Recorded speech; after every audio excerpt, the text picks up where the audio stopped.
விற்பனை கூட பரவாயில்ல சார். ஆனா விற்பனையை தாண்டி இவங்க லாபம் பார்க்கறதை தாண்டி இந்த மாதிரி பண்டிகை காலங்கள் வரும்பொழுது புது புது ரக சரக்குகளை மதுபானங்களை நாங்க இந்த வாட்டி இன்ட்ரடியூஸ் பண்ணிருக்கோம் அப்படின்னு சொல்லிட்டு டாஸ்மாக் ஆணையத்தின் மூத்த நிர்வாகி ஒருத்தரை இப்ப அறிவிப்பு வெளியிட்டு இருக்கிறதால நம்ம பாக்குறோம். இது குடிக்கிறவங்களை இன்னும் என்கரேஜ் பண்ற ஒரு விதமா பார்க்கப்படுது இல்ல?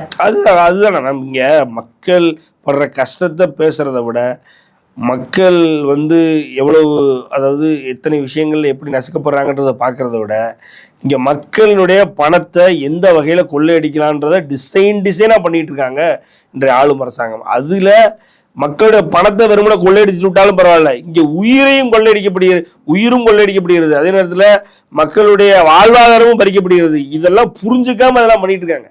சரி, நீ குடிக்கிறதுக்கு நீ ஏதோ ஒரு மதுபானத்தை நீ ஆல்ரெடி வச்சு வித்துக்கிட்டு இருக்க, அதே தவறு நம்ம சொல்லிக்கிட்டு இருக்கோம். இப்போ நீ புதுசா ஒரு மதுபானத்தை இன்ட்ரோடியூஸ் பண்ணல அப்படின்னா இங்க குடிக்கிறவன நிறுத்திட போறானா?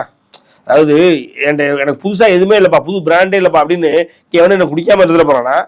நீ இதுல அவனை இன்னும் கொஞ்சம் இன்ஸ்டால் பண்ணி அவனை கொஞ்சம் இன்னும் கொஞ்சம் ட்ரிகர் பண்றதுக்காக புது மதுபானத்தை கொண்டு இறக்கி ஒருவேளை அதன் மூலியமாக ஏதாவது புது ரேஞ்ச் ஆஃப் கஸ்டமர்ஸை கொண்டு வர நினைக்கிறேன்னா இலக்கை விட அதிக லாபம் ஆமா, புது ரேஞ்ச் ஆஃப் கஸ்டமர் ஒருவேளை அது பிடிச்சி போய் அதுக்கப்புறம் குடிக்க அடிமையாரவும் இருப்பான். கண்டிப்பா அதை மட்டுமே குடிக்கணும்னு நினைக்கிறவன் இருப்பான். ஸோ இதெல்லாம் குடியாரர்களுடைய எண்ணிக்கையை பெருக்கும் ஒரு அறிகுறின்றதோட உண்மை.